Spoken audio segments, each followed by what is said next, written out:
এই মুহূর্তে সম্পূর্ণ গাজা দখলের পরিকল্পনা করছে ইসরায়েলের প্রধানমন্ত্রী, আর তার এবারের পদক্ষেপের প্রস্তুতি আরও ভয়াবহভাবেই নিচ্ছে তারা। বিষয়টা নিয়ে ইতিমধ্যেই বিশ্বজুড়ে সমালোচনার ঝড় উঠেছে। এরই মধ্যে ইসরায়েল মিত্ররাষ্ট্র জার্মানিও কঠোর পদক্ষেপ নিল নেতানিয়াহু বাহিনীর বিরুদ্ধে। ইসরায়েলের বিরুদ্ধে ঠিক কী ব্যবস্থা নিল জার্মানি, তা নিয়ে বিস্তারিত জানাচ্ছেন লিমা সায়ন্তী।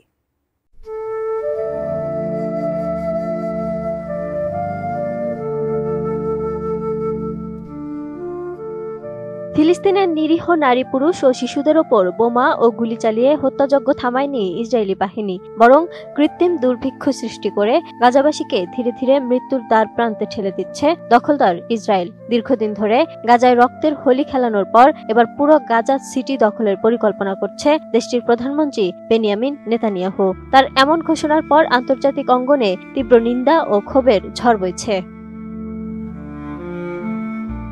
এদিকে ইসরায়েলের বিরুদ্ধে কড়া পদক্ষেপ হিসেবে দেশটিতে সব ধরনের অস্ত্র রপ্তানি বন্ধের ঘোষণা দিয়েছে জার্মান সরকার। বিভিন্ন আন্তর্জাতিক সংবাদ মাধ্যমের প্রতিবেদন অনুযায়ী দেশটির চ্যান্সেলর ফ্রিডরিশ মের্জ গণমাধ্যমকে জানিয়েছে, পরবর্তী নির্দেশ না দেওয়া পর্যন্ত অস্ত্র সরবরাহ বন্ধের নিষেধাজ্ঞা কার্যকর থাকবে।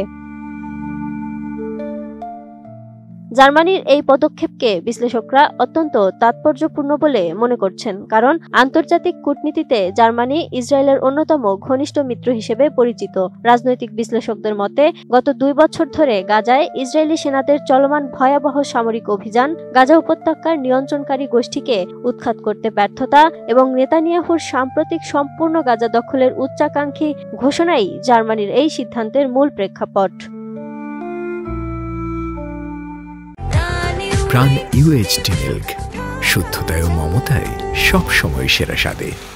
চ্যান্সেলর ফ্রিডরিশ মের্জের বক্তব্যেও তার আভাস পাওয়া গেছে। এক বিবৃতিতে তিনি বলেছেন, বর্তমানে যে সামরিক পরিকল্পনা নিয়ে ইসরায়েল এগোচ্ছে তাতে কিভাবে ফিলিস্তিনি স্বাধীনতাকামী গোষ্ঠীকে গাজা থেকে বিদায় করা যাবে এবং সেখানে বন্দী ইসরায়েলি জিম্মিদের কিভাবে মুক্ত করা সম্ভব হবে তা বুঝতে পারা দিন দিন তাদের জন্য কঠিন হয়ে উঠছে।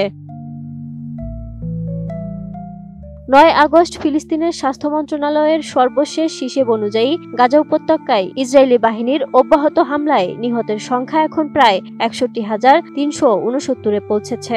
2023 সালের অক্টোবর থেকে শুরু হওয়া সংঘাতে প্রাণহানির পাশাপাশি আহত হয়েছেন অন্তত 1,52,850 জন। এখনো বহু মানুষ নিখোঁজ রয়েছেন। ধ্বংসস্তূপে আটকে থাকা অনেক মরদেহের কাছেও পৌঁছতে পারছে না উদ্ধারকারী দল। আন্তর্জাতিক প্রতিবেদনগুলো বলছে, গত 24 ঘন্টায় গাজার বিভিন্ন অঞ্চল থেকে আরো 39টি মরদেহ হাসপাতালে আনা হয়েছে। আহত হয়েছেন অন্তত 491 জন। গাজার স্বাস্থ্য মন্ত্রণালয়ের তথ্য অনুযায়ী একই সময়ে মানবিক সহায়তা নিতে গিয়ে ইসরায়েলি হামলার শিকার হয়ে প্রাণ হারিয়েছেন 21 জন, আহত হয়েছেন আরো 341 জন। চলতি বছরের মে মাসের শেষ দিক থেকে এখন পর্যন্ত শুধু সহায়তা সংগ্রহের সময় নিহত হয়েছেন 1,743 জন এবং আহত হয়েছেন 12,590 জনেরও বেশি। Lima Sayanti, desk report, ATN news.